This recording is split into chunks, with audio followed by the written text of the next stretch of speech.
আসসালামু আলাইকুম। ওয়ালাইকুম সালাম। কি নাম? লাবিবা। লাবিবা। জি। আপনি কি করতেছেন মূলত? আমি মূলত পড়াশোনা করতেছি, পাশাপাশি ব্লগিং করতেছি। ও তাই নাকি? জি। কিসে পড়তেছেন আপনি?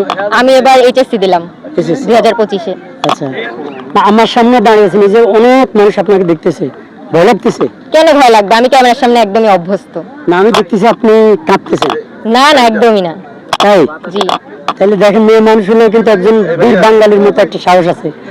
তো কি মানে আপনার ব্লগিং এর বিষয় কি? ব্লগিং এর বিষয় এই তো ব্লগ, টিকটক, এই হ্যাঁ। ডেইলি ব্লগ যেটাকে বলে। আচ্ছা আচ্ছা। আচ্ছা মানে এই যে ব্লগিং করতে আসছেন, মানে এটা কে আপনাকে উৎসাহটা দিছে কেডা? কেউ আমাকে উৎসাহ দেয়নি, এটা আমি নিজে থেকে, আমি একদম আমার শুরু থেকেই আমি এই ব্লগিং লাইফে ক্লাস 9 থেকে শুরু করছি, এই তো এইচএসসি পর্যন্ত।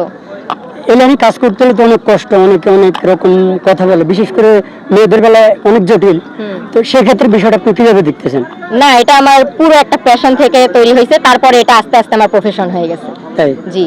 না আপনার যে বয়সে আসলে আপনি ব্লগিং শুরু করছেন, মানে হয়তো এই বয়সে অনেকে কিন্তু চিন্তা করে না। জি জি।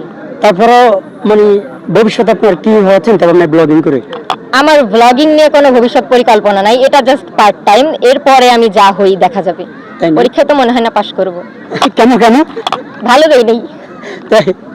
মানে কি এটা কি ভিডিও মানে করার চাপে, নাকি পারিবারিক চাপে, নাকি কোনো বন্ধু বান্ধবের চাপে? না না, আমার কোনো চাপ নাই, আগ্রহ কম পড়াশোনা, এটাই। আচ্ছা।